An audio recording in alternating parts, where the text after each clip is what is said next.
So before we go ahead with next topic, we will very quickly revise the last topic that we have covered in the last lecture. So if you remember, हमारे आखिरी lecture में we have seen force between two long parallel wires.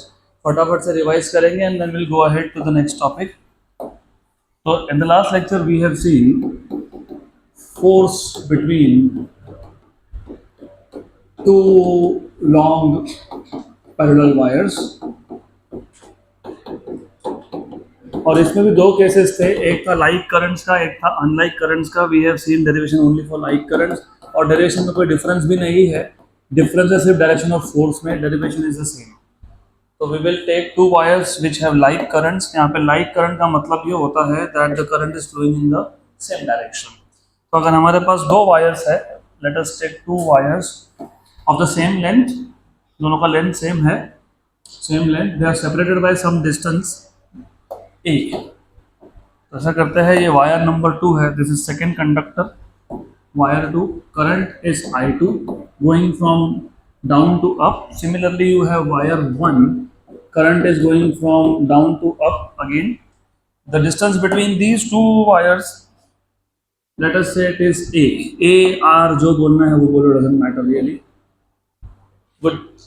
Then if you remember, हमने derive कैसे किया था force on 1 due to 2 and 2 due to 1. तो what we do is, क्योंकि दो वायर्स है, दोनों both have currents, when there is a current in a wire it produces its magnetic field. तो दोनों अपना अपना मैग्नेटिक फील्ड प्रोड्यूस कर रहे हैं. तो सबसे पहले हमने ये देखा था कि पहले वायर का मैग्नेटिक फील्ड सेकेंड के पोजिशन पे डायरेक्शन क्या है. तो direction of magnetic field can be found out by right hand thumb rule. So we imagine the wire to be held in your right hand with thumb outstretched and fingers curled. If thumb gives direction of current, fingers give direction of magnetic field. तो second wire के location पे पहले का field is going inside. तो cross field होगा, you have cross magnetic field, right? Similarly, second wire, और length same है, दिख नहीं रहा होगा, but they have the same length, तो they have the same length, ठीक है. सेकेंड वायर में जो करंट है वो पहले के लोकेशन पे फील्ड जनरेट करेगा, that will be coming outside. तो आउटसाइड मतलब डॉट कन्वेंशन. तो you have cross convention and dot convention. Correct है, nothing wrong. Right hand thumb rule के हिसाब से इट इज करेक्ट. पहले का field at the location of second going inside, second का field at the location of first is coming outside. Perfect, no problem at all here. हमको ये देखना है पहले वायर पे दूसरे ने कितना फोर्स लगाया, पहले वायर पे दूसरे मैग्नेटिक फील्ड ने कितना फोर्स लगाया, दूसरे वायर पे पहले ने कितना फोर्स लगाया, दूसरे वायर पे पहले के मैग्नेटिक फील्ड ने कितना फोर्स लगाया. तो what we want to do is we want to calculate what is F12 and what is F21. F12 मतलब force on 1 due to 2 and F21 of the force on 2 due to 1. In general, हमको पहले पता होना चाहिए what is the force acting on a wire in a magnetic field. If you remember, it was BIL sin theta. And remember, हमने दोनों wire के length को same लिया है, we have taken the length same. हम फिलहाल derivation simple रखने के लिए लेंथ सेम लेते हैं, तो we'll keep it same. तो फोर्स ऑन 1 किस पे फोर्स लग रहा है, फर्स्ट वायर पे. क्यों लग रहा है, क्योंकि उसके पास लेंथ है और उसमें से करंट पास हो रहा है. और because of which field of second. तो ऐसा उसको याद रखना होता है, force on 1 due to 2, force on 1 because wire 1 has current and length and because it is in the field of 2. Similarly force on 2 due to 1 will be BIL sin theta, force on 2, तो 2 और field of 1. बराबर, good. Then you must know how to find out magnetic field B1 and B2. B1 और B2 कैसे find करते हैं, तो ये हम लोगों ने कल ही देखा था using Biot Savart law. We have seen how to find out magnetic field due to a long straight wire at a distance A. वहाँ पे R बोला था, यहाँ पे A बोला है. तो if you remember, it was μ0 by 4 pi 2I by distance is A in this case. किसका फील्ड है, सेकेंड का, तो यहाँ पे क्या लिखोगे I2. ये सब्स्टिट्यूट कर दोगे तो you have force on 1 due to 2 is mu 0 by 4 pi 2 I2 2 I2 by A, साथ में क्या आएगा I1 L1। Good. Sine theta becomes 1 क्योंकि थीटा की वैल्यू 90 है, परपेंडिकुलर है, तो theta is 90, remember theta is 90, तो साइन थीटा हो गया 1। परपेंडिकुलर है ना, परपेंडिकुलर है, किस पे फोर्स लग रहा है 1 पे, कौन लगा रहा है 2, तो 1 का करंट मतलब 1 का लेंथ और दूसरे का फील्ड यार परपेंडिकुलर टू ईच अदर, तो एंगल 90 है, इसके लिए हम लोगों ने यहाँ पे साइन 90 लिखा 1। ये हो गया force on 1 due to 2। Similarly force on 2 due to 1 में तुमको B1 चाहिए, तो B1 B equals to mu 0 by 4 pi 2 I by A, पहले का फील्ड तो पहले का करंट, देयरफॉर, और यहाँ पे थीटा होता है 270, यस, लेकिन रिमेंबर हम लोग लिख रहे हैं mod, sine of 270 is -1 but you are writing down mod, तो फिर प्लस लिखना वापस से इसको, तो you have force on 2 due to 1 equals to B1 is mu 0 by 4 pi 2 I1 by a I2 L2 and sine of 270, sin of 270 is of course -1 but mod ले लिया तो +1 हो गया। तो as you see from these two equations, from 1 and 2, what we do notice is force on 1 due to 2 and force on 2 due to 1 both are equal in magnitude। अभी magnitude wise तो same है, और कितना आया, ये आया mu 0 by 4 pi 2 I1 I2 by A into L, where L is the length, capital L small L जो भी डिनोट कर रहे हो वो, whatever you're denoting, small L capital L, ये है लेंथ ऑफ द वायर। हमको अगर पूछा होगा force per unit length, therefore force per unit length, अगर हमको पूरे वायर पे कितना फोर्स लग रहा है वो नहीं फाइंड करना, हमको फाइंड करना है what is the force per unit length, हर एक मीटर पे कितना फोर्स, तो हर एक मीटर पे कितना फोर्स, वो सिंपल है, ये टोटल फोर्स है, इसको टोटल लेंथ से डिवाइड कर दो, तो फोर्स अपॉन लेंथ, इसको स्मॉल एफ बोल देंगे, this is equals to mu 0 by 4 pi 2 I1 I2 by A, ये हो गया force per unit length on the wire, each of the wires. अब लास्ट चीज जो बाकी रह गई डायरेक्शन ऑफ फोर्स, मैंने कल बताया था आपको कि लाइक करंट्स हो तो अट्रैक्ट होता है, अब वो अट्रैक्ट क्यों होता है, तो फोर्स का डायरेक्शन, फोर्स किसका force, magnetic force, magnetic force का direction is given by something called as left hand rule. कौन सा left hand rule, Fleming's left hand rule. तो फ्लेमिंग्स लेफ्ट हैंड रूल के हिसाब से आपके लेफ्ट हैंड के 3 फिंगर्स को परपेंडिकुलर रखो, thumb, index finger, middle finger, thumb should always point in the direction of magnetic field, magnetic field, index finger should be in the direction of current, तो जो middle finger है it will give you direction of force. तो अगर आपको पहले पे निकालना है फोर्स, तो पहले देखो पहले वायर पे मैग्नेटिक फील्ड आ रहा है आउटसाइड, करंट जा रहा है ऊपर, तो middle finger is pointing to the right, मतलब बेसिकली इस पे जो फोर्स लग रहा है ना, इस पे जो फोर्स लग रहा है वो है to the right, towards wire 2 F12। अगर आपको सेकेंड वायर पे फोर्स निकालना है, सेकेंड पे same thing, magnetic field is going inside, current is going up, तो middle finger is to the left, तो इस केस में force on 2 due to 1 is to the left, तो ये दोनों फोर्सेस जो है वो इक्वल इन मैग्नीट्यूड है but opposite in direction, they will be attracting each other, F211 done. तो इतना हमने कल कवर किया था। Now will go ahead with next topic. What is next topic? I think it is magnetic induction due to magnetic field produced by a current in a circular arc of wire. Magnetic field or the magnetic induction. So next topic is magnetic induction. The magnetic field produced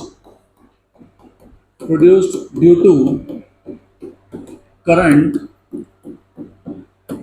in a circular arc of wire. Circular arc of wire. बहुत simple है, थोड़ा confusion होता है क्योंकि notation change होंगे थोड़े से, है टॉपिक बहुत सिंपल। हमारे पास एक वायर है which is in the form of an arc, you have a wire in the form of an arc, इसको कुछ नाम दे देंगे हम लोग ए बी, तो consider, of course Biot Savart law का ही एप्लीकेशन है. So what you have is you have a circular arc A B which is centred at O. तो इसका जो सेंटर है वो यहाँ कहीं होगा O, which is centred at O. तो you have arc A B which is centred at O और इसका रेडियस है R. And the angle this arc subtends at the centre is theta. अब मैंने इसलिए बोला कि कंफ्यूजन होता है, नोटेशन चेंज हो जाते हैं. कोई फर्क नहीं पड़ता, तुमको नोटेशन सेम रखने होंगे तो इसको अल्फा बोल लो, क्योंकि थीटा हम लोग किसके लिए यूज कर रहे थे याद है? बायोट सावर्ट लॉ याद है क्या? थीटा किसके लिए यूज करते हो? बायोट सावर्ट लॉ में एक एलिमेंट का मैग्नेटिक फील्ड मिलता है तुमको, स्मॉल एलिमेंट का. उस स्मॉल एलिमेंट के सेंटर से जिस पॉइंट पे तुमको फील्ड फाइंड करना है वहां तक लाइन ड्रॉ करते हो. उस लाइन में और एलिमेंट में जो एंगल होता है उसको तुम थीटा से डिनोट करते हो. तो अगर आप कंफ्यूज हो रहे हो तो इसका नाम चेंज करके अल्फा बोल देना, कोई फर्क नहीं पड़ता. If you are not confuse that is okay then. तो थोड़ा थोड़ा सा मैं सिर्फ यहाँ पे डिस्क्राइब करते जाऊंगा सिचुएशन को. I will not write a lot but just to describe situation. हमारे पास एक वायर है in the shape of a circular arc. Of course it has a current, steady current I. Radius इसका आर है, centre इसका O है. So let us consider a wire in the form of arc. arc notes में auto correction की वजह से area हो गया, एरिया. तो ये टॉपिक देखो, 3 जगह पे आर्क के जगह पे एरिया हो गया, मतलब वहां तुमको आर्क वर्ड ही दिखेगा नहीं. तो वो सिर्फ करेक्ट कर लेना, यहाँ पे कोई एरिया नहीं है, आर्क है आर्क. तो नोट्स में जहां जहां पे तुमको एरिया दिख रहा है वो आर्क है. So consider a wire in the form of arc AB centered at O,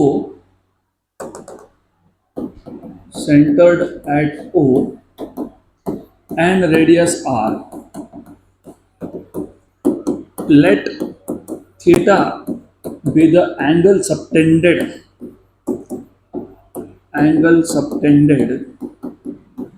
at the center by the wire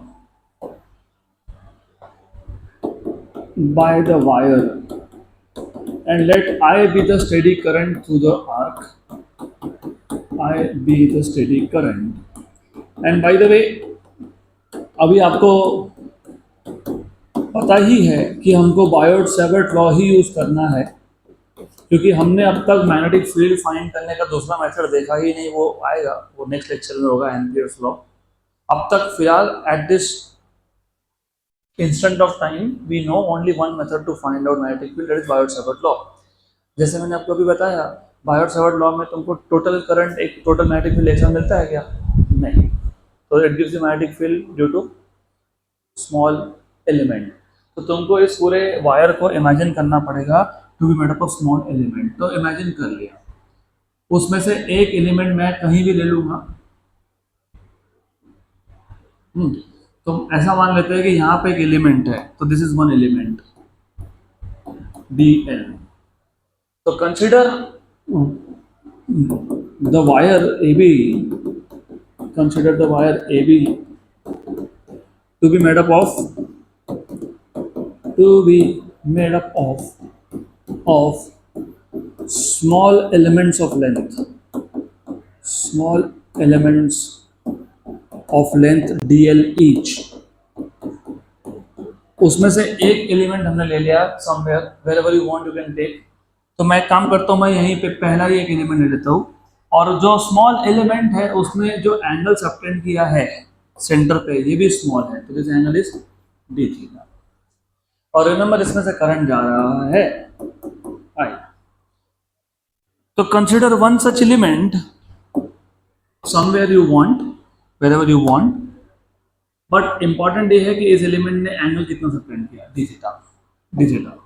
so consider one such element of length dl,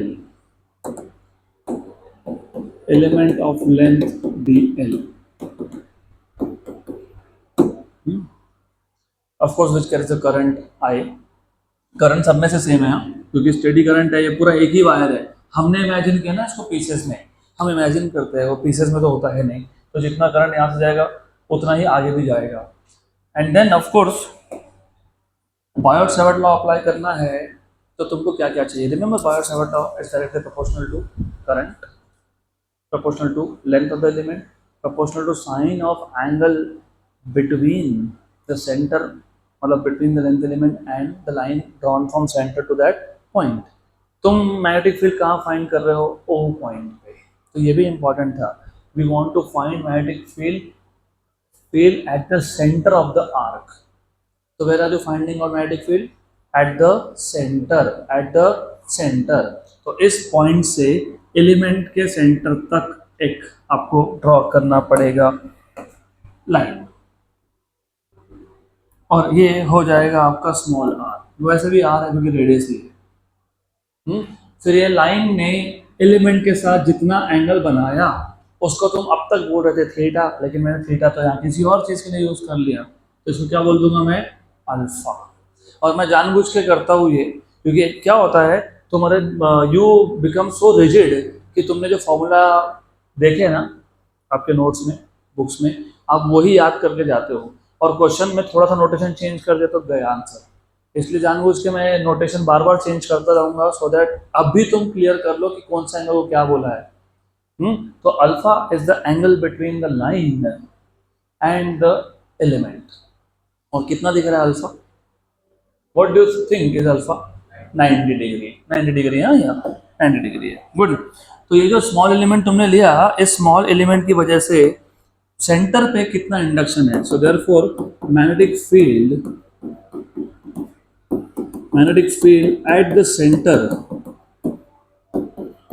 at the center O due to this element is of course given by Biot-Savart law, dV equals to mu 0 by 4 pi I dl sin alpha upon r square। मैंने वहाँ पे vector form में लिखा है notes में, मुझे पता है, फिर उसको स्केलर फॉर्म में कन्वर्ट किया है। लिखा होगा ना, ऐसा लिखा होगा, mu 0 by 4 pi I D L bar cross are bar upon are square, ऐसा लिखा होगा। फिर उसको लिखा होगा I D L R sine alpha by r cube, फिर एक आर कैंसिल हो गया तो क्या बचा? R square. गुड। तो जरूरत नहीं है, अगेन नोट्स में क्यों दिया है फिर जरूरत नहीं है? तो क्योंकि क्वेश्चन में अगर तुमको वेक्टर फॉर्म में पूछा हो तो तुमको वेक्टर फॉर्म लिखते आना चाहिए। तो anyways what is alpha here? कितना है अल्फा? अरे कितना है? 90 है। What is sine 90? 1। तो therefore you have dv equals to mu 0 by 4 pi I dl by are square. पक्का पक्का? Good good, sure sure. ये किसका फील्ड है? एक छोटे से एलिमेंट का। तुमको किसका फील्ड चाहिए? पूरे आर का। क्या करते हैं इसके बाद? Integrate. So therefore total induction मतलब total magnetic field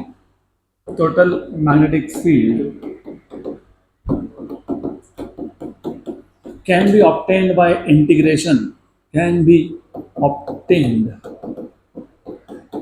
by integration।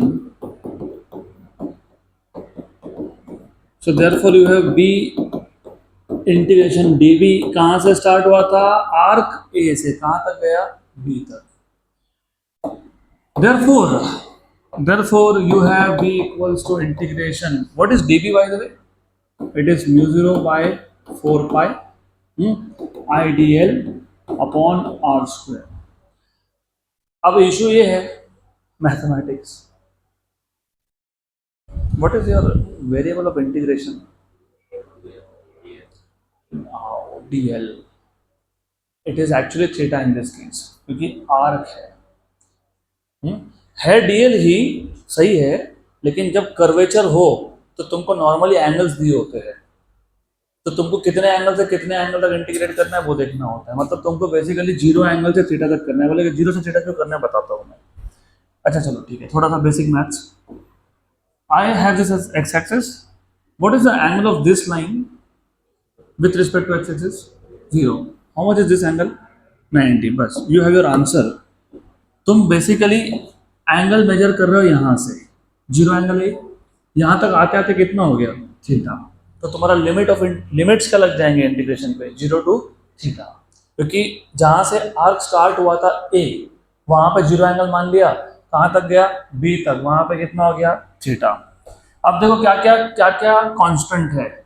ये इजी केस है क्योंकि बहुत कुछ तो कांस्टेंट ही है यहाँ पे.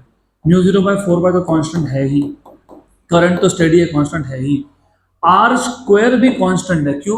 क्योंकि तुम एलिमेंट कहीं पे भी ले लेते, रेडियस सेम आने वाला था. You take element anywhere you want, radius तो सेम आएगा ना, क्योंकि वो आर्क है. तो रेडियस भी यहाँ पे कांस्टेंट है. यहाँ पे तुमको रेडियस को इंटीग्रेशन के अंदर रखने की कोई जरूरत नहीं है. 0 to थीटा. क्या बचा? dl. Okay, what is dl? It is arc. What is arc length? School का मैथ्स, रेडियस इनटू एंगल. तो ये जो आर्क है, आर्क लेंथ, इसके लिए रेडियस है r और एंगल कितना है? d theta. तो तुमको ये पता होना चाहिए कि dl is equals to r d theta. dl equals to क्या आ गया? R d theta. Therefore you have b equals to mu 0/4 pi I by are square. बराबर है, but no not an issue at all. सही है, कोई दिक्कत नहीं है. R d theta. r can be taken out because it's constant. So therefore you have magnetic induction B as mu 0/4 pi I by r square r integration d theta from 0 to theta. What is integration d theta? Theta. Upper limit minus lower limit करोगे तो भी क्या आएगा? Theta. तो यह आ जाएगा mu 0/4 pi I by r, एक आर कैंसिल हो गया, into theta. That is the expression for magnetic induction at the center of a arc. पक्का. गुड. अब ये it is a very powerful tool. JEE NEET में बहुत काम में आएगा, सीईटी में तो आएगा ही आएगा आपको काम में. बताता हूँ क्यों. क्योंकि इसके आगे से जब आपको कर्व्ड मतलब आर्क जैसा कुछ वायर दिया हो, तो तुमको सिर्फ देखना है कि एंगल कितना बन रहा है. मैं एग्जांपल समझा देता हूँ. चलो एक काम करते हैं, let us take a circular loop. We'll take a circular loop and we'll find out what is the magnetic field at the center of the circular loop. तो हमारे पास ना एक ये circular loop है. We have a circular loop, something like that. ऐसा एक circular loop है हमारे पास. हमको फाइंड करना है इसके सेंटर पे induction. We want to find out what is the induction at its center O. बराबर. तो वही सब प्रोसेस है. तुम इसको लेंथ एलिमेंट्स में डिवाइड करोगे, एक एलिमेंट के लिए तुम फील्ड फाइंड करोगे, फिर इंटीग्रेट करोगे. ठीक है, इंटीग्रेट करोगे, ये फॉर्मूला बनेगा. What is the total angle? 260 नहीं बोलना, रेडियन में बताना. Pi, 2 pi, not pi, it is 2 pi. So for a circular loop, of course theta is 2 pi. the induction, मैं बार इंडक्शन बोल रहा हूँ, it is magnetic field. Induction एक ही बात है. The field at its centre is B equals to mu 0/4 pi 2I by r. है ना? 2 है ना? है कि नहीं? नहीं है. बताता हूँ कैसे है. चलो इसको हटाओ यहाँ से, फिलहाल तो हटा दो. What is theta? 2 पाई. बराबर है ना? फिर मैं तो बोल रहा हूँ ना, है. यस, 2 है. क्या नहीं है? पाई नहीं है. तो what is the induction eight the centre of a loop? कितना आया? Mu 0/4 2I by r. Correct. यही फॉर्मूला है, यही फॉर्मूला आना चाहिए. नहीं दिया होगा तो लिख लेना. This given. सिर्फ उन्होंने पाई भी रखा है साथ में, जानबूझ के हटाया पाई. बताता हूँ क्यों. There is a reason behind everything. पर पहले इसको कंप्लीट करने दो. मुझे बताओ what will be the induction due to only one quarter. One quarter angle कितना बना 90। 90 मतलब पाई बाय टू, तो पाई बाय टू है ना, पाई बाय टू सही है। वैसे भी वन क्वार्टर था, इसका वन क्वार्टर ले लो, ये कंप्लीट लूप का है, इसका वन फोर्थ कर लो ना फिर। वन फोर्थ कितना हो जाएगा ये, 2/4, 1/2 8, नीचे क्या आ जाएगा 8, तो mu 0/8 I by r. What about the remaining 3/4, 3/4 multiply by 3/4, इसको 3/4 से मल्टीप्लाई करो। तो ये इसलिए मैंने बोला कि फॉर्मूला इज सो पावरफुल कि तुमको सिर्फ एंगल पता होगा। बताओ तो इसके लिए कितना आएगा, half of this, mu 0/5 mu 0/4 I by are. तो ये जो formula it is so powerful कि तुम्हारे पास जहां कहीं पे भी कर्वेचर्स हो, एंगल पता हो, तो you can find out what is magnetic induction eight the centre. अब थोड़ा सा ज़्यादा ध्यान दो।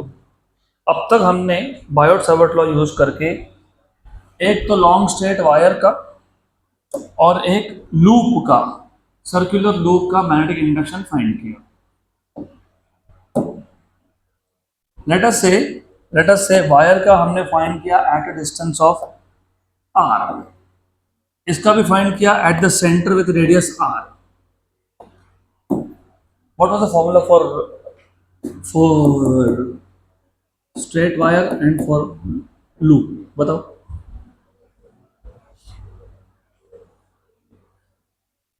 भूल गए, यही तो प्रॉब्लम है। Mu 0/4 pi 2 I by r, 2 I by r, और ये होता है mu 0/4 2 I by are.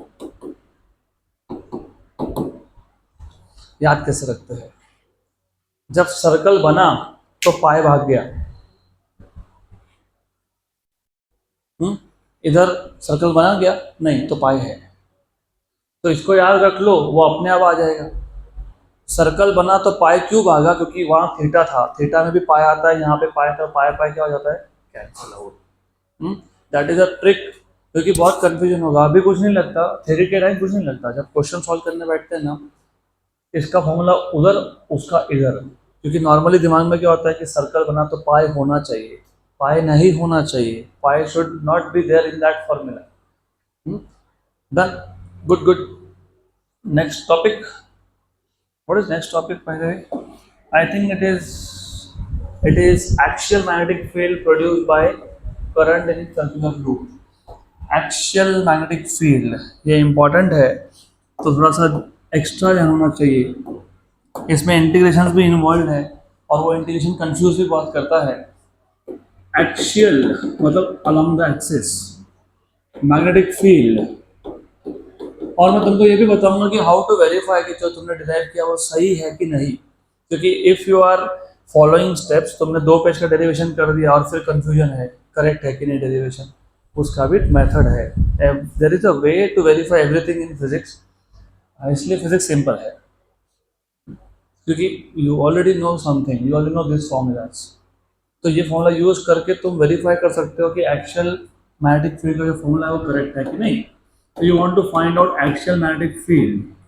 Axial magnetic field बोला है ना, due to produced by a current, produced by a current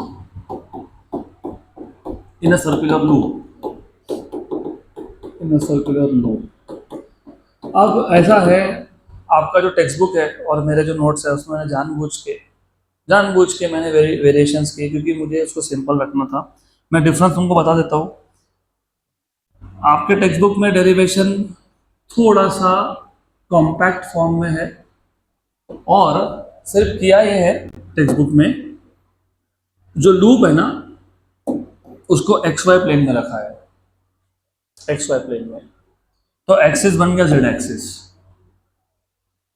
axis is a line passing through the centre of the loop and is perpendicular to the plane of the loop. You must know what is the definition of axis. Axis is a straight line passing through the center of a loop and perpendicular to the plane of the loop. ये plane अगर x y में है तो x is along z है। तो आपको आपके text book के डेरिवेशन के हिसाब से इस पॉइंट पे जो सेंटर से z डिस्टेंस पे है वहां पे आपको फाइंड करना है फील्ड, और जो लूप दिया है उसका रेडियस दिया है r। Good. As I told you, कुछ चीज़ें मैं जानबूझ के करता हूँ क्योंकि एग्जाम ओरिएंटेशन से सोचना पड़ता है कि आप लोगों को नोटेशन चेंज किया तो पता होना चाहिए। मैंने सिर्फ इतना किया कि मैंने लूप को ले लिया वाइजेड प्लेन में, और वाइजेड प्लेन में लिया and this is going inside the plane of board. तो the loop is perpendicular to the plane of board. This is Y, this is Z. तो वाइजेड प्लेन में है तो वहां पे कौन सा एक्सिस है? एक्स एक्सिस है। तो यहाँ पे जो एक्सिस ऑफ द लूप है वो एक्स एक्सिस है, और इस एक्स एक्सिस पे मैं ले लेता हूँ एक पॉइंट P। जिस P पॉइंट पे मुझे फाइंड करना है magnetic field due to a steady current which is flowing through this loop I। और ये जो लूप है, इस लूप के रेडियस को मैं फिलहाल ए बोल देता हूँ, स्मॉल ए, स्मॉल ए, स्मॉल ए। और ये जो P पॉइंट है ना, वो एक्सिस मतलब वो सेंटर ऑफ द लूप से x डिस्टेंस पे है, क्योंकि ये x एक्सिस को x बोल दिया, z लेता तो फिर इसको z बोलता। Then of course if you remember, जिस पॉइंट पे आपको फील्ड फाइंड करना है वहां से एक स्ट्रेट लाइन ड्रॉ करते हो कहाँ तक? लेंथ एलिमेंट तक। लेकिन तुमने अभी तक एलिमेंट लिया कहाँ? तो एलिमेंट लेना पड़ेगा। तो ये जो लूप था, पहले हम इसको इमेजिन करेंगे to be made up of large number of small small elements. उसमें से हम लोग एक एलिमेंट इमेजिन कर लेंगे एट सम पॉइंट ए। तो यहाँ पे एक एलिमेंट है, स्मॉल एलिमेंट है, राइट। बाकी लिखना आपको आएगा। Consider a circular loop carrying steady current I with radius A which is perpendicular to the plane of paper, क्योंकि तुम पेपर पे लिख रहे हो, बोर्ड पे नहीं। Consider a point P along the axis of the loop at a distance x. Imagine the loop to be made up of large number of length elements, each of length how much? dl। तो इसका length कितना है? dl है। Consider one such element at point A. Then of course you know, what do you know? You know, यहाँ से यहाँ तक you will be drawing a line, इसको बोल देंगे R। पक्का? Sure sure 100%। तो जब इस एलिमेंट में से, एलिमेंट एट A, उसमें से जब करंट पास होगा वो P पॉइंट पे मैग्नेटिक फील्ड जनरेट करेगा। So when current I passes through element at A, it produces magnetic field। वो तो हर जगह मैग्नेटिक फील्ड प्रोड्यूस कर रहा है, हम कहाँ कैलकुलेट कर रहे हैं? P पॉइंट पे। So the magnetic field eight P, the magnetic field at point P is given by, of course due to this element, एक एलिमेंट की बात चल रही है, it is given by what? चलो अभी मैं वेक्टर फॉर्म लिख रहा हूँ क्योंकि मुझे वेक्टर फॉर्म से कुछ तुमको बताना है, इसके लिए वेक्टर फॉर्म लिख रहा हूँ मैं। This is μ0 by 4 pi I dl bar cross r bar upon r cube. Vector form लिखा क्योंकि वेक्टर फॉर्म का कुछ मतलब है यहाँ पे। मुझे एक क्वेश्चन देख के बताओ, जो dB है, मैग्नेटिक फील्ड है P पॉइंट पे, उसका डायरेक्शन क्या होगा? Direction, magnetic field is a vector quantity, it has direction. What will be the direction? Perpendicular to both dl bar and r bar, क्योंकि क्रॉस प्रोडक्ट आया ना, cross product of two vectors is a vector which is perpendicular to both dl bar and r bar। अब थोड़ा extra ध्यान, ये ना मैंने इसलिए बोला इमेजिनेशन बढ़ाना पड़ेगा तुमको, और मैं बार बार बोलता रहा था तुमको कि वेक्टर्स नाम का चैप्टर 3-4 जगह पे बहुत लगता है, उसमें से ये एक चैप्टर था जो लूप था, loop loop loop loop loop, ये अंदर जा रहा है। हम्म, और लूप का एक छोटा सा पार्ट तुमने यहाँ लिया, ये वाला पार्ट है, ये pen, this is that DL at A, remember, correct, ये डीएल है। और जो आर है, आर आर ऐसा आया, ये आर है, ऐसा है ना आर, आर बार ऐसा आया कि नहीं? Yes. तो मुझे बताओ, ये डीएल था, ये आर था, where will be DB? Perpendicular to both DL and R, here, perpendicular to both DL को भी और आर को भी, परपेंडिकुलर टू बोथ डीएल को भी आर को भी, ठीक है। इसको परपेंडिकुलर टू डीएल, ये आ गया डीवी। लेकिन तुम मैग्नेटिक फील्ड फाइंड कहाँ कर रहे हो? इधर फाइंड कर रहे हो क्या? नहीं, यहाँ फाइंड कर रहे हो ना? तो इसको मैं इधर दिखाने वाला हूँ। Remember, it is perpendicular to both DL and dB, तो it is perpendicular to both DL and dB. तो ये हो गया, सॉरी, डीएल एंड आर, तो it is perpendicular to both DL and R, तो ये हो गया तुम्हारा डीबी बार। ये डायरेक्शन सबसे इम्पॉर्टेंट है इस पूरे डेरिवेशन में, क्योंकि अगर तुमको यही नहीं समझा कि पी पॉइंट पे डीबी ये आर को परपेंडिकुलर है, मतलब ये एंगल 90 बना, तो अगले एंगल्स नहीं समझ में आएंगे, इंटीग्रेशन नहीं समझ में आएगा। अभी तक हमने इंटीग्रेशन को हाथ भी नहीं लगाया, इंटीग्रेशन भी समझेगा नहीं, तो ये ध्यान दो। Now if I say this angle is alpha, some angle alpha, alpha, don't worry, सब सही है।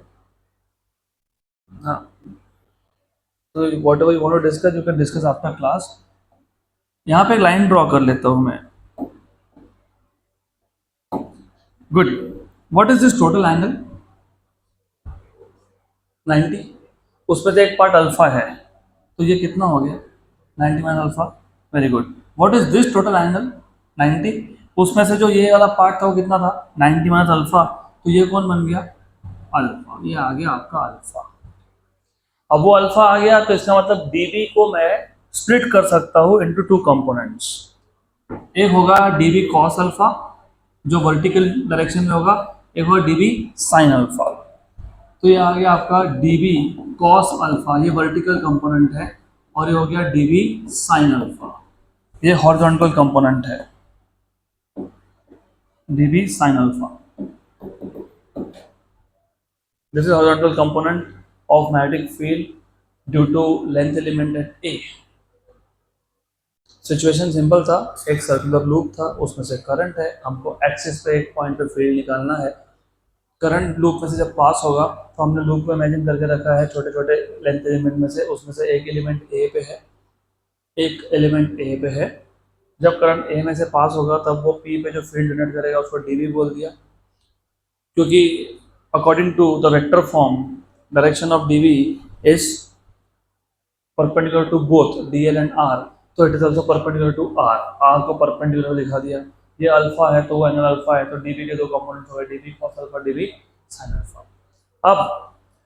अब एक काम करो, इसको स्केलर फॉर्म में कन्वर्ट करो, तो dB equals to mu 0 by 4 pi I D L sine theta by are square, क्योंकि आर अपॉन आर क्यूब था, एक आर कैंसिल हो गया, और D L bar cross are bar is D L R sine theta, एक are cancel हो गया, पक्का।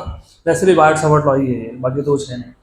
What is the angle theta here? Angle theta is always the angle between the line and the length element. ये था length element, ये था वो line, बराबर। बताओ तो एंगल कितना है? कितना है? 90। सिर्फ ओरिएंटेशन की वजह से तुमको समझ में नहीं आ रहा था कि 90 है, तो मैंने ओरिएंटेशन चेंज करके बता दिया, ऐसा था ना। देखो कितना एंगल है? 90, तो थीटा कितना है? 90, तो theta is 90 in this case. So therefore you have dv equals to mu 0 by 4 pi I dl by r square because theta is 90 sin 90 is 1. अब ऐसे केस में इसके आगे हर बार फिजिक्स में जब तुमको फील्ड फाइंड करने हो, एक चीज ध्यान रखना, तुमको फील्ड फाइंड करना था पी पॉइंट पे टोटल लूप का। अब तक तुमने एक ही एलिमेंट यूज किया और दो कंपोनेंट आ गए। तो जब मैं इंटीग्रेट करने जाऊंगा तो मुझे दोनों कंपोनेंट्स पे इंटीग्रेट करना पड़ेगा, साइन वाला भी और कॉस वाला, दोनों पे। तो मैथमेटिक्स बहुत बहुत ज़्यादा हो जाएगा, कॉम्प्लिकेटेड हो जाएगा। तो उसको सिंपल करने के लिए एक काम करते हैं, हम ना इसको अपोजिट और एक एलिमेंट ले लेते हैं। So consider one more element at a diametrically opposite point B. Consider one more length element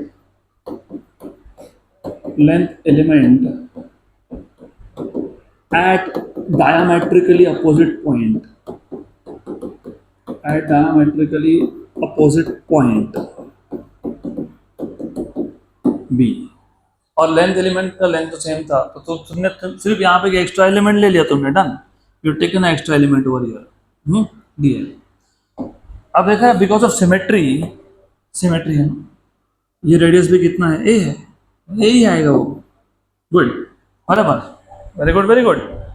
ये डिस्टेंस भी तो वही है आर, ये एंगल भी तो वही है अल्फा। सिर्फ ये है कि जो मैग्नेटिक इंडक्शन है वो इस केस में भी डीएल को और आर को परपेंडिकुलर है, लेकिन इस बार वो जा रहा है यहाँ पे, है वो अभी भी perpendicular, but it is pointing in the fourth quadrant now. तुमको नाम देना है तो नाम दे दो इसको, तुम बोल देना पी आर, उसका एक कंपोनेंट पी क्यू, उसका दूसरा कंपोनेंट पी एस। ये पी क्यू पी आर था, ये पी आर डैश बन गया। P R dash is the induction due to element at B. फिर इसके दो कंपोनेंट कर लो तुम, एक कंपोनेंट यहाँ जाएगा वो पी क्यू डैश होगा, और ये अल्फा है तो सिमिलरली ये भी क्या है, अल्फा ही है, सिमेट्रिक सिचुएशन है, तो ये भी क्या आ जाएगा, D B sine alpha, right. और ये क्या आ जाएगा, डी बी कॉस अल्फा, ये हो जाएगा डी बी कॉस अल्फा। इसको एस डैश बोल देता हूँ मैं। बाकी सब नोट्स में लिखा है proper, don't worry about writing things, notes में है। हमने क्या किया, हमने पहले एक एलिमेंट लिया था ए पे, उसका फील्ड निकाला, दो कंपोनेंट कर दिए कॉस और साइन। फिर दूसरा एलिमेंट लिया, उसको डायमेट्रिकली अपोजिट, इसका फील्ड यहाँ आ रहा है, इसके भी दो कंपोनेंट कर लिए साइन और कॉस। डायग्राम देख के बताओ कौन से कंपोनेंट्स कैंसिल होंगे, कौन से कंपोनेंट ऐड अप होंगे। Vertical components will cancel out, very good good, और horizontal components will add up, good. तो अब आपने एक और एलिमेंट लिया, इसका जो फील्ड था, the magnetic field due to this element, the magnetic field due to this element at P is, of course इसको नाम दिया मैंने पी आर डैश, और पिछले वाले को नाम दिया था मैंने is given by P R, okay good. P R dash is same आएगा, same, D B equals to mu 0 by 4 pi I D L by are square. अब ये दोनों को तुमने दो दो कंपोनेंट्स में स्प्लिट कर दिया, both P R and P R dash can be resolve into two components, can be resolved into two components। कौन से दो कंपोनेंट्स, एक है D B cos alpha which is which component, vertical, और एक है D B sine alpha which is which component, horizontal. और vertical components they are equal but opposite, so they will cancel out, so vertical components cancel out, therefore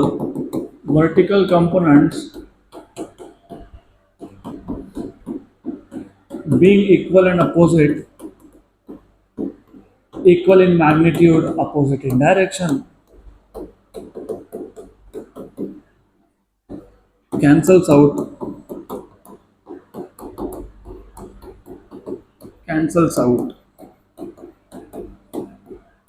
और horizontal component क्या होंगे? Horizontal component का क्या होगा? Add up. And horizontal components add up. horizontal components add up. So therefore, net magnetic field at point P is equals to dB sin alpha plus dB sin alpha. अभी यहीं से थोड़ा सा change चालू होता है. नोट्स में मैंने ऐसा कुछ लिखा नहीं है, मैं यहाँ पे बता रहा हूँ आपको. नोट्स में जो लिखा है वो भी सही है, गलत नहीं है. ये भी सही है, गलत नहीं है. राइट. तो नेट फील्ड आ जाएगा 2 dB sin alpha. लेकिन वेट, ये 2 dB sin alpha ये सिर्फ 2 एलिमेंट्स का है. बाकी एलिमेंट्स का क्या करोगे? Integrate. So therefore total induction, total magnetic field eight P is can be obtained by integration. तो B total is integration dB net. अब प्रॉब्लम यहां से स्टार्ट होता है. बताता हूँ क्या है, बताता हूँ. What was dB net? ये तो लिखा है ना, ये लिखा है इधर 2 dB sin alpha. इशू होता है यहां से आगे स्टार्ट. लिमिट्स क्या आएगा? 0 to पाई, 2 पाई नहीं. क्यों नहीं? क्योंकि तुम ये जो 2 dB लिख रहे हो ना, ये पेयर्स का है, दो एलिमेंट का मिला के है. इसका मतलब तुमको इंटीग्रेट करते वक्त सिर्फ आधे ही सर्कल पे इंटीग्रेट करना है. अगर तुमने डबल पे कर लिया तो तुमने हर एक एलिमेंट को 2 बार काउंट कर लिया. क्योंकि तुम बोल रहे हो ए और बी का रिजल्टेंट, मतलब ए पे एलिमेंट और बी पे एलिमेंट का रिजल्टेंट. तो डायमेट्रिकली अपोजिट पेयर्स का तुम 2 dB sin alpha बोल रहे हो. इसके लिए इंटीग्रेट करते हो 0 से पाई आएगा. Right, correct, good. अब ये कंफ्यूजन नहीं हो, इसके लिए आपके नोट्स में या बुक्स में क्या किया होता है पता है?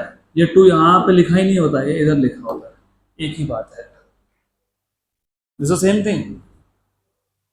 क्योंकि तुम अभी 2 नहीं लिख रहे ना यहाँ पे, तो फिर इंटीग्रेट पूरे सर्कल पे करोगे. अगर वहां 2 लिखा तो ऊपर पाया आएगा. तो ये याद रखना, बस इतना ही डिफरेंस है. I prefer going this way. मेरे को आदत है, मैं स्टेप बाय स्टेप ही जाऊंगा. वो डायरेक्ट शॉर्टकट मारने के चक्कर में कोई गड़बड़ हो गई तो गए. वैसे तो नहीं होगा, but even then you have 2 outside 0 to pi. What is dB? Mu 0 by 4 pi IDL upon r square. वो साइन थीटा तो वैसे भी 1 हो गया था. साइन अल्फा बचा है. Sine alpha, what is sine alpha? Look at this right angle triangle. What is sine alpha? Opposite side upon hypotenuse. Opposite कौन है? ए है. हाइपोटेन्यूज कौन है? A by are. तो इधर नहीं लिखना चाहिए था मैंने. I want to write down here A by R. Take out whatever is constant. Mu 0 by 4 pi तो कॉन्स्टेंट है ही. करंट भी स्टेडी है. ए जो सर्कल का रेडियस है वो तो कांस्टेंट रहेगा ही, उसको तो बाहर रख लो. Integration from 0 to pi dl upon are cube. R cube को बाद में देखते हैं, निकालते हैं बाद में बाहर. Good. From this triangle what is r? R square equals to a square plus x square. तो from diagram, from figure you can say r square equals to a square plus x square. मतलब you can say r equals to a square plus x square का root. और हमको cube चाहिए था, इसके लिए फिर r क्यूब बन जाएगा a square plus x square raised to 3/2. Cube कर लिया और ये इधर सब्स्टिट्यूट कर लिया. therefore total field is mu 0 by 4 pi I by a integration 0 to pi D L upon A square plus x square raise to 3/। अब आप इस पूरे को बाहर निकाल सकते हो, क्यों? क्योंकि ए कांस्टेंट है, रेडियस तो कांस्टेंट है, एक्स भी कांस्टेंट है, तुम एलिमेंट कहीं पे भी ले लो, वो पॉइंट का सेंटर से डिस्टेंस कहाँ चेंज होने वाला है? तो पूरा ही कांस्टेंट है, पूरा ही बाहर आ गया, तो तुम्हारा इंटीग्रेशन हो रहा है सिर्फ डीएल पे। तो b equals to mu 0 by 4 pi i a upon A square plus x square raise to 3/2 integration dl from 0 to pi. क्या वो तो अभी करेंगे ना, अभी करेंगे ना लेंथ पे integrate. What is length of a circle? 2 पाई ए, क्योंकि यहाँ पे ए बोला है। फुल सर्कल तुम हाफ पे इंटीग्रेट कर रहे हो, पाई, तो ये पाई आएगा ना। तो अरे तो डीएल पे इंटीग्रेट कर ही रहे हैं ना हम लोग, वो इसको क्यों अंदर रखूं मैं? ए कांस्टेंट है, एक्स कांस्टेंट है, डीएल पे तो कर ही रहे हो ना इंटीग्रेट। तो बेसिकली लेंथ, मैग्नेटिक फील्ड कौन प्रोड्यूस कर रहा है? Length element. तो तुम इंटीग्रेट किस पे करोगे? लेंथ एलिमेंट पे करोगे, तो बराबर तो है। करेक्ट है, नो प्रॉब्लम। और डायमेंशंस भी मैं जब मैं डिराइव करता हूँ ना, I just do not derive, दिमाग में डायमेंशंस भी चलते रहते हैं।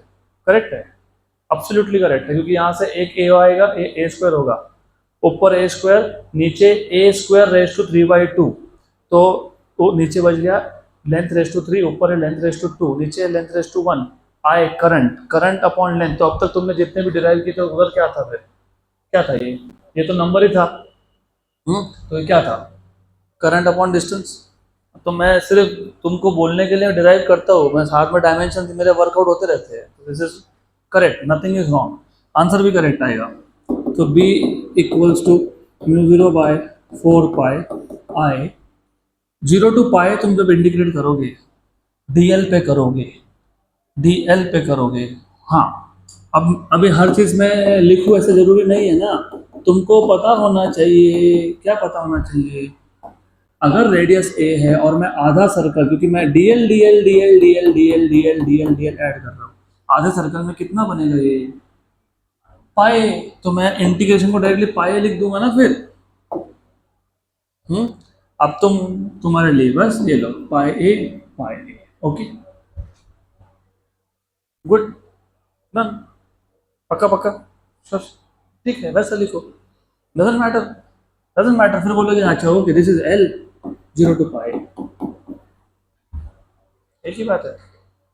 Good, so you have therefore this equals to b equals to mu 0 by 4 pi i a upon A square plus x square raise to 3/2 upper limit minus lower limit pi a. तो a square और गया पाई, पाई pi cancel करना है कर दो, नहीं करना है मत करो, keep it like that.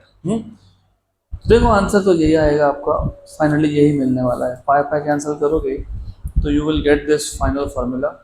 Good, मिला क्या फाइनल फार्मूला? क्या दिया हुआ है फाइनल फार्मूला आपको? क्या दिया है? कैंसिल कैंसिल, बराबर। यहाँ पे 4 है, अब वो 4 क्यों है पता है?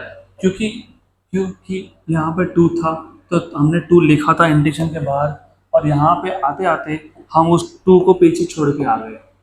ये 2, अरे ये 2 था कि नहीं? हाँ, तो फिर ये 2 आएगा कि नहीं? हाँ, ये 2 आएगा, तो यहाँ पे भी 2 आएगा, यहाँ भी 2 आएगा, यहाँ भी 2 आएगा, और वो कैंसिल हो जाएगा। यहाँ भी 2 आएगा, वो कैंसिल हो जाएगा। तो what is B? Mu 0 by 2 I A square upon A square plus x square raise to 3/2। आपके टेक्स्ट बुक में पता है क्या किया है? सिर्फ एक्सेस को जेड एक्सेस लिया है, रेडियस को कैपिटल आर बोला है। तो आपके टेक्स्ट बुक में ऐसा फॉर्मूला दिया है, वेरीफाई कर लेना, यही है mu 0 by 2 I R square upon are square plus Z square raise to 3/2। सिर्फ वहां पे एक्सिस एक्स की वहां पे जेड है, रेडियस ए के वहां पे आर है। गुड, आ गया। अब तक तो मैंने सिर्फ, अच्छा मैंने आपको ये भी बोला था कि वी विल वेरीफाई कि ये फॉर्मूला में कुछ गलत है क्या, कर लो। कैसे करोगे पता है? You see what is the field at the center of loop? Mu 0 by 4 2 I by r. मतलब basically mu 0 by 2 I by r. Mu 0 by 2 I by r. Center is itself a point on the axis. Centre कुछ अलग नहीं होता. Centre जो है वो axis पे ही एक पॉइंट है. देखो ये एक्सिस है, हमने अब तक यहाँ पे पॉइंट लिया था, x डिस्टेंस पे लिया था. ये सेंटर है, ये रेडियस a था. Centre itself is a point on the axis. अगर मुझे सेंटर पे फील्ड निकालना है तो मैं x की वैल्यू क्या कर दूंगा, क्या कर दूंगा? अरे ये p point, actual point, distance कहाँ से मेजर किया? सेंटर से. कितना डिस्टेंस है? x. लेकिन सेंटर खुद एक पॉइंट एक्सिस पे है कि नहीं? तो मुझे अगर एक्सिस पे मेजर करना होगा तो मैं x की वैल्यू क्या करूंगा? 0 करूंगा, क्योंकि p पॉइंट को यहाँ लाऊंगा ना. तो अगर मैं x की वैल्यू 0 कर देता हूँ तो वो पॉइंट कौन सा है? सेंट्रल पॉइंट है, सेंटर ऑफ द लूप है. तो यहाँ पे सब्स्टिट्यूट करके देखो 0, समझेगा. करो, पुट हियर 0, पुट क्या आया? Mu 0 by 2 I a square upon, ये 0 हो गया, हुआ कि नहीं? हाँ कि ना? तो ये a स्क्वायर बचा कि नहीं? a square 3 by 2 a cube हुआ कि नहीं? हाँ कि ना? कैंसिल हुआ कि नहीं? हुआ. तो mu 0 by 2 I by a, अभी तो बोला मैंने कि वही आएगा, वही आएगा. म्यू 0, ये 1 था, ये 2 था. Mu 0 by 2 I by a, क्योंकि रेडियस को हम लोग a बोल रहे हैं. हम लोग रेडियस को a बोल रहे हैं, यहाँ पे r बोला हुआ है, बस इतना ही डिफरेंस था. इसका मतलब तुम्हारा फॉर्मूला करेक्ट है. You have done nothing wrong, absolutely correct. तो formula that we obtained is correct. अब ऐसा है, अगर इसमें n टर्न्स हो, n नंबर ऑफ टर्न्स हो, अब तक तो हमने सिर्फ एक ही टर्न के लिए किया for 1 turn, but you may have number of turns, तो उसमें बन जाएंगे special cases. Special cases, if the loop has n turns, for n turns, तो इस फील्ड को n से मल्टीप्लाई कर लेना, तो b टोटल मिल जाएगा तुमको. It will be n into b, which is n into mu 0 by 2 I a square upon a square plus x square raised to 3 by 2. Done. और सेंटर पे तो मैंने अभी बताया तुमको, एट द सेंटर, वो स्पेशल केस नंबर 2 में लिख देते हैं. एट सेंटर, सेंटर मतलब x equals to 0, तो therefore you have b equals to n mu 0 by 2 I a square upon a square raised to 3 by 2, क्योंकि x की value 0 हो गई, तो you have b equals to n mu 0 by 2 I by a. Case number 3, at a far away point. At a far away point, far away point मतलब जो point axis पे था वो बहुत बहुत बहुत दूर है. मतलब वो जो डिस्टेंस है ना x, इसकी वैल्यू रेडियस से बहुत ज़्यादा है. x is very very greater than a. अगर x is very very greater than a, तो मुझे बताओ a square plus x square को तुम क्या लिखोगे अप्रोक्सीमेटली? x स्क्वायर, क्योंकि a is very very small, x is very very large, तो ये आएगा. therefore you will get b equals to n mu 0 by 2 I a square upon a square plus x square, तो तुमने लिख दिया x square raised to 3 by 2, तो तुमको मिल गया b equals to n mu 0 by 2 I a square upon x cube. Correct, बराबर, सही सही. इसको शॉर्ट डाइपोल बोलते हैं, short dipole. This is the formula for short dipole. मतलब इस केस में लूप है आपके पास, आप बोलोगे डाइपोल तो मैग्नेट में होता है. मैग्नेट कहाँ से आया? ये मैग्नेट जैसा ही बिहेव करता है, वही तुम्हारा अगला टॉपिक है. ये मैग्नेट जैसा क्यों बिहेव करता है, मैग्नेटिक लाइंस कैसे बनते हैं. कोई भी करंट लूप में, अगर आप एक लूप को देख रहे हो, अगर आपको वो लूप में एक साइड से करंट क्लॉकवाइज दिख रहा है, क्लॉकवाइज, तो वो साइड हो गया साउथ पोल, और वही लूप, वही करंट दूसरी साइड से देख रहे हो तो पता कैसा दिखता है? एंटी क्लॉकवाइज, तो वो हो गया नॉर्थ पोल. तो एक current carrying loop behaves like a magnetic dipole, dipole, north pole south pole. Correct, पक्का, श्योर. तो ये आपका magnetic field due to short dipole है. शॉर्ट डाइपोल मतलब जब रेडियस बहुत छोटा हो और जिस पॉइंट पे तुम फाइंड कर रहे हो मैग्नेटिक फील्ड, वो पॉइंट बहुत दूर है। पक्का पक्का, गुड गुड, श्योर श्योर। तो इसके आगे का देखेंगे नेक्स्ट लेक्चर में।